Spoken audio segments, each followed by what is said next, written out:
Hey everybody, so today I'm just going to go over a lot of images of the final production unit of the Nova Blast. These images are going to be from the gold sample that's being shipped out to UNICO USA. So what I have is basically a prototype unit, and so I'm able to kind of compare what I have versus what these images are going to show. So that's the purpose of this video, is just to kind of share with you some of the changes that were made. Let's go ahead and get into it. I'm going to go ahead and start with just the full cabinet, taking a look at the cabinet itself.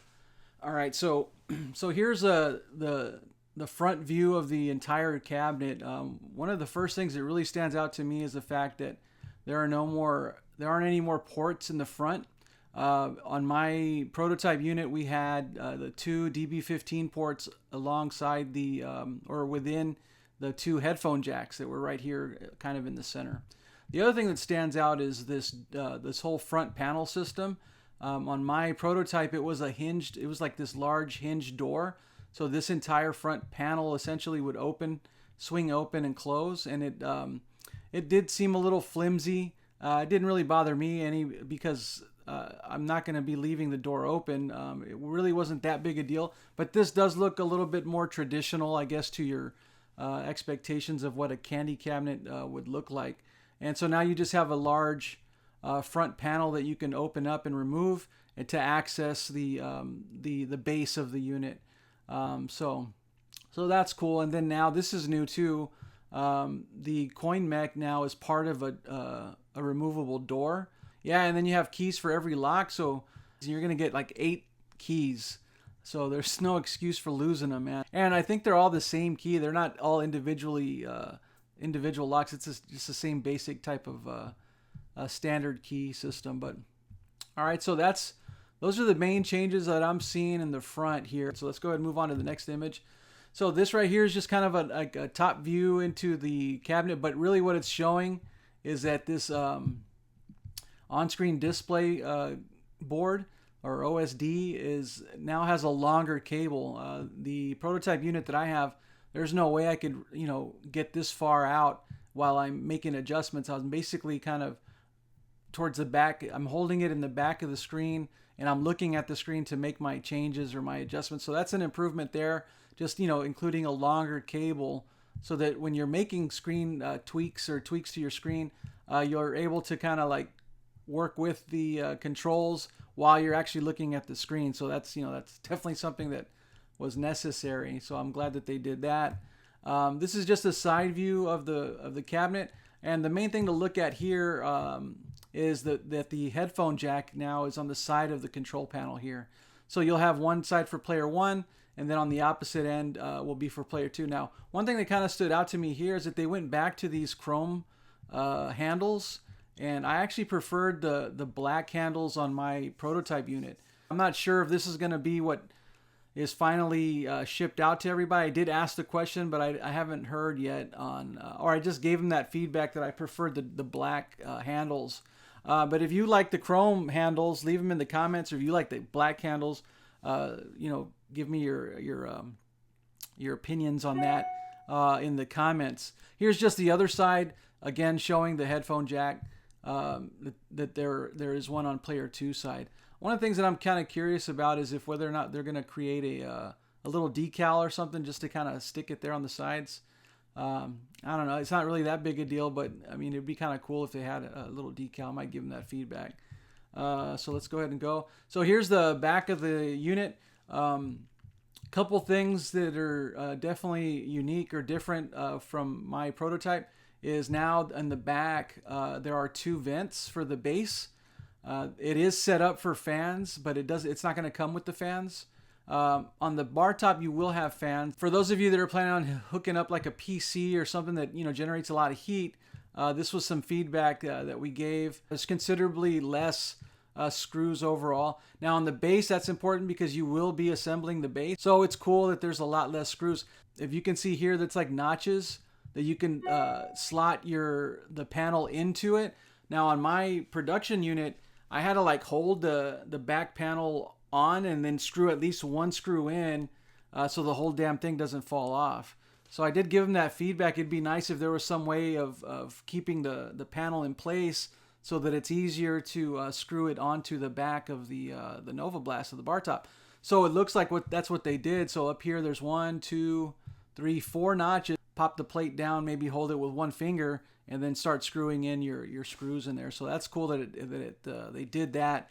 And then the screws, I mean, it's only 4 screws now. It's just these 2 here on the side, 2 and 2. So that's a huge improvement. This hole here is just, there's a plate that is supposed to go here.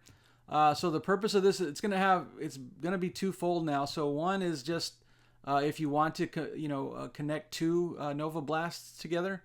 You might have like your home device or your main device will be in one of the bar tops, but you need to route like video and controls or whatever over to the other Nova Blast, or to just link them up. This is an easy access point to do that. So that's one of the reasons. The other thing is now DB15 ports are going to be available, but now it'll just be an additional accessory or something if you really want them. And I think this is where they're going to have them. So they'll provide you the plate with the cables to hook it up to the board. And here's just a demonstration of a PGM2 board inside the bar top, and it's hooked up. All right, so now we're going to take a look at some of the components for the Nova Blast that are relevant to improvements and changes. So these 2 fans, from what I'm told, are a lot quieter. The fans that I have in my production or my prototype unit are extremely loud, man. I mean, they're loud. Not only that, but it actually cools the space. They're so powerful that it actually, I can feel the room kind of cooling down a little bit. And I don't know if, I guess that's a good thing, but I don't know if I have any devices that generate so much heat. As a matter of fact, right now I don't even have them plugged in, just because they are so loud. So I did give them that feedback, and it looks like they. From my understanding, these fans are a lot quieter than what I have here, so that's a good thing for you all, because they were pretty loud. All right, so here's a couple of changes here. One is that they have a housing now around the speakers. So this is the U2 topper. So I'm not really sure what the benefit is of that. So those of you that are might know about speakers and all that, why this would be a good thing, but it used to be just bare. The speakers were just there and hooked up, but now it's got this housing. From what I'm told, it's really about the light, just so that light doesn't escape, and kind of keeps the light. I don't know if there's a sound benefit from that, because the speakers are shooting out that way, so I don't understand what the point is in the covering them in the back. But if you know something about that, leave that in the comments also. Now, one thing that isn't unique here is that this light strip and this control board for the lights, I believe that's just for the lights, but there used to be 2 strips down here on the bottom, like in between the speakers. There were 2 strips there, and then that control board was down here as well. It looks like they're fastened now to the rear panel of the topper, the U2 topper, and it's just a single light strip, because I did give them feedback that it was super bright. I asked if there was a way to maybe have a dim switch or a dimmer to allow us to kind of like adjust the intensity of the light, and I guess they didn't really go for that. They just kind of reduced the number of light strips, so now it's just a single light strip. So I'm kind of curious how that how that's going to look. But it seems like it's hooked up now to that back panel. All right, so these are absolutely new because of the fact that they had to remove the headphone jacks from the front. They had to separate them into 2 different boards. So now you have 2 separate boards that are routing audio out to the side of the control panel. And this is an example of one of the USB boards. So it's based off of a Raspberry Pi. Let me look at it, see if I can zoom in. So you can see the little Raspberry Pi symbol there. And it's a 2040 Pico board. So you could actually look it up, and there's a lot of controls, and there's instructions on how to do that. Hopefully they'll provide all that too, so that you can know, when you're connecting it to a switch, you have to push a certain button before you plug it into the controller port. Same goes for like a Xbox, well, not an Xbox, a PS3, PS4, all of those, and a PC or a Mac or whatever. There's certain button, you have to hold down a certain button to set it in a certain mode. And like on the Switch, you have to get it into like a D-pad mode on the stick, so you have to like hold start and select and push left, and it sets it up for left stick mode, or I don't know. I just know that I had to do certain things in order to get it to work, but they all worked, and it's pretty cool. So this is a very versatile board, and I think it does a great job of connecting to multiple devices. Here's an image of the power supply. I don't know if that's really been updated or changed at all, but that's the power supply, and it has an additional outlet. So that's what this is here, that additional AC outlet. Let's see if I can zoom in. There you go.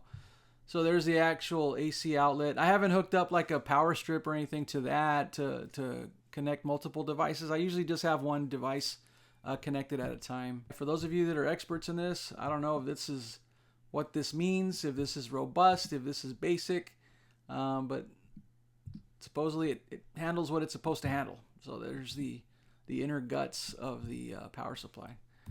And this is the power plug for that power supply on the outside. This is where you're going to connect your main cable and get it to your main power also. So that's just a close-up view of it. And here's another shot just to show you that there is a fuse to kind of help with surges, protection. And again, if you're a power expert, electrician or whatever, leave it in the comments what the benefit of this fuse is. I imagine it has something to do with not burning up your cabinet and burning your home down. So that's a good thing. I'm sure that's some sort of safety measure. So just be aware that is there, and I'm sure that's just a standard fuse that you can get to replace when that time comes. Here is an image of the JAMA harness, and this is absolutely new and absolutely different, and I wish I had it. Couple things to note here. One is that it's a lot sleeker, cleaner, and it's not like in a big plexi box with hot glue everywhere. Mine was a pretty big mess, but it worked, so I can't really complain. The other thing too is that it has the connectors for your kick harness. Any of the CPS boards that have a 6-button control layout, mostly your fighters, Capcom fighters, it'll have this. It'll have an additional port or a plug from the board that you have to hook up for those additional buttons. So that's what that is. So that's cool that they've provided that. So these are the little bars that are going to hold your shelf in the bar top. Some of the feedback that I gave them is that the prototype that I have, it doesn't have like this stopper. So like when I slide the shelf in, it can just slide like all the way to the front of the control panel. So I'm glad that they did listen to that, so that the shelf doesn't slide around on you. There is a hole here to mount your shelf to it, but I prefer not to screw it down. It's just a lot easier to get in and out of the bar top and make changes and connect different devices and stuff like that without having it mounted, because that would be kind of a pain in the ass to unscrew it every time when you're gonna remove the shelf. But with that new stopper now, you can just slide it in and it holds, so there's really no need to screw it down, and it's wide enough that it's not going to fall or tilt out of that space. So that's a cool thing. I'm happy to see that. Here's just the components. It seems the same, but it's absolutely improved because now it's a lot closer to you. You can access all of the wiring and all that a lot easier, at least to the points of like the USB controllers. Like right here, this is the USB, and this is the other USB. Here's your main board that's actually the JAMA, and it's got all the connections and everything that you're going to need. This is like the brains, I guess, of the entire cabinet and all the hookups, and this routes out to all the different things like the USB ports and all that. Here's just another power board that relays power to everything that's needed. Before, everything was kind of more tucked in the back, like back here. And so it was just a little bit more challenging, I guess, to get to all of that. So I'm happy to see that.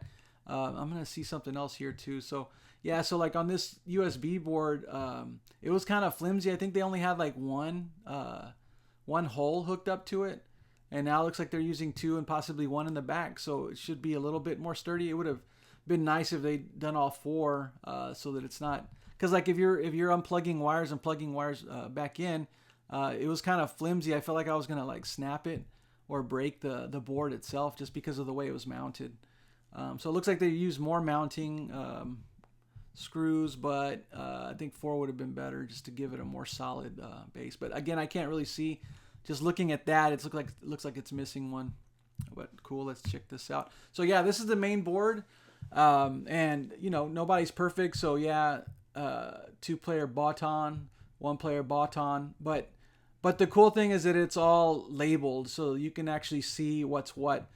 So this is actually everything that's going to the JAMA, to the harness right here. So this is all the JAMA stuff. Here's the kick harness connection. And I think this is a switch, so that if you're utilizing the kick harness, you switch this on.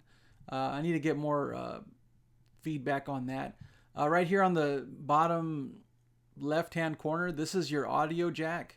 So when you're using a JAMA device, an arcade board, you want to make sure to route the audio into here. Everything's being fed through here and then out into your speakers and all that kind of stuff too. So you just got to be mindful of that. This is all for USB. So all of these right here on the side is what gets routed out to the USB boards. These are your directional buttons. Well, let me see. So this is still for JAMA. So all this is JAMA. The white connectors here are for JAMA. And then these black connectors here go out to your USB control boards. Up here, they kept the DB15 connectors. So again, like what I was saying, like if you decide you want those ports, you can get that as a separate accessory, and this will get plugged into here and routed to the rear of the cabinet. And then you'll be able to utilize those ports from the back. So let's take a look at the base. This is the inside of the base. Looking at the top view, or from the top down, I guess these are the 2 ports that are that were added. So as you can see, you have little screw holes here so that you could actually mount your own fans to. So that's already there waiting for you to upgrade, modify, whatever. And then here's just that that port from that gets you all your cables from the bar top down into your base.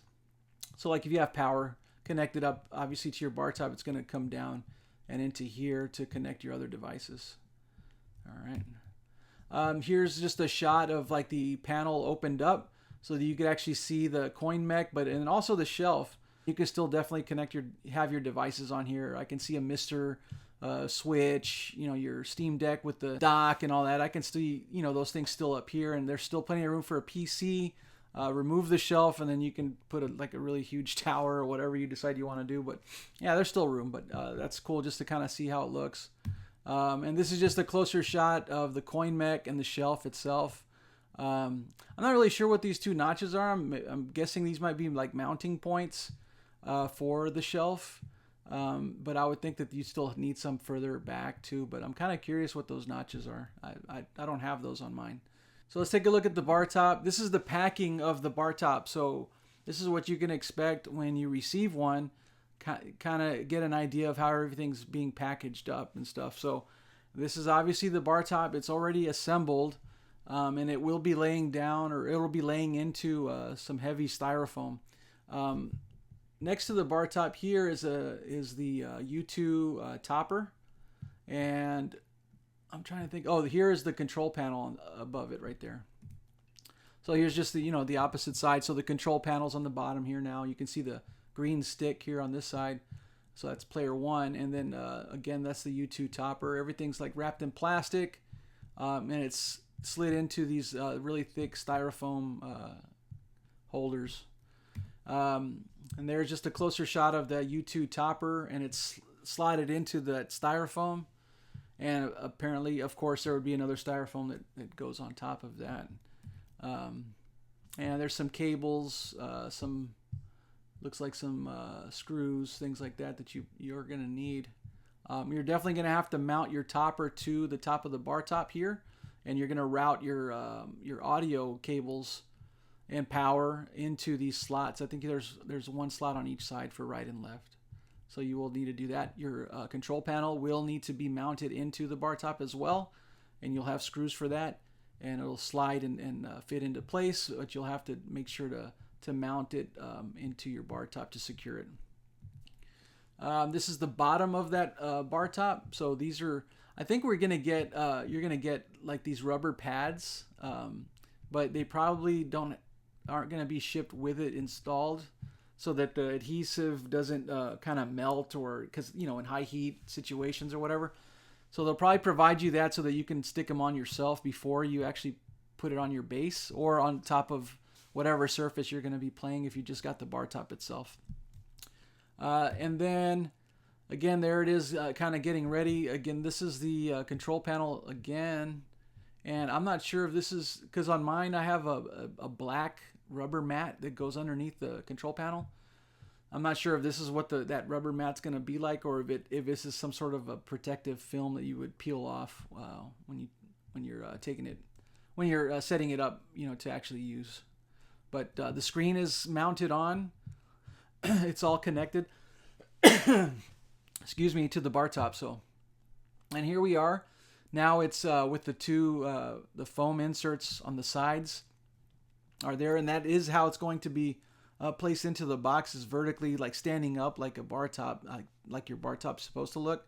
And there it is with the control panel set up. On the opposite side, you'll have the topper all plugged in. Now, what the cool thing is that they do have an additional insert for that second topper. I don't know if they're going to make another one available, like if you can actually buy it, or I don't know who would want both toppers, but if you did, they have the capability of being able to ship two in the same package, so that's kind of cool.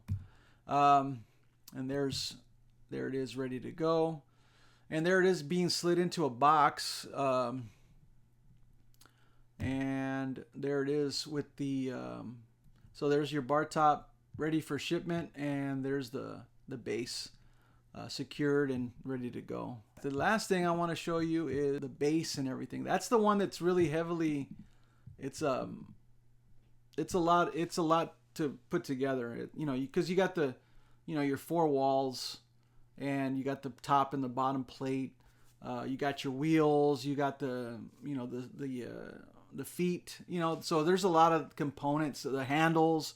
There's just a lot of components that are involved in setting up your base, but it's not hard. It's just time consuming. The cool thing is that you have a lot less screws than what I had, so it shouldn't take as long. But here it is, like all the little pockets for all the different components.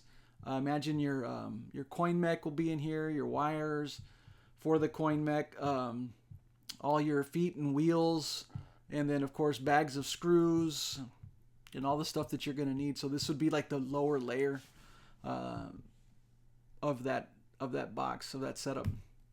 And then here's your shelf on top of that, and there's one of the sides of the base, because those holes are there for those handles. And there it is, getting wrapped up with some foam. And there's the other side, again, 2 holes for the handles. And there's the bottom of the base, because that's where you're going to hook up your feet and your wheels. And that'll be facing the bottom. It's not on the inside. And there is the top part of the base, because this is that large hole that'll feed through your power, USB cables, and all that kind of stuff. That basically you're portaled into the bar top from the base. So that is definitely the top. And here's the front panel, the front door for the coin mech, and probably over here tucked away is the coin door, or the coin drop door. And there's the rear panel with the fan inserts or holes or whatever you want to call them. And that's the cool thing. One of the reasons I guess they saved on screws is because it also uses that slotting system for the panel, like right there, those little notches right there, that gets slotted into the base, and so you have that many less screws, I guess, to secure, because you can just slide that in and then pop it in place and screw it down. So that's good. And there's some more foam to protect all that, and then a big styrofoam cover to keep all of that safe, and then all closed up and ready to ship. Yeah, this took a lot longer than I expected, but I mean, I wanted to go through everything. Hopefully you're still here checking it out. For those of you that are interested in the Nova Blast, I'll leave links in the description. to the site so that you can kind of check it out on your own. I do have a lot of videos showing it in action, and on my Twitter feed I do update a lot of these images and stuff too, to kind of give everybody a heads up on what's going on. But anyways, thanks for sticking around. If you have any questions, leave them in the comments. But yeah, just stay tuned. The cool thing is that this is it. This is the that golden sample, and this is what you should expect when you receive yours, and all the care and time that they took into making these updates and changes. It's all for the better.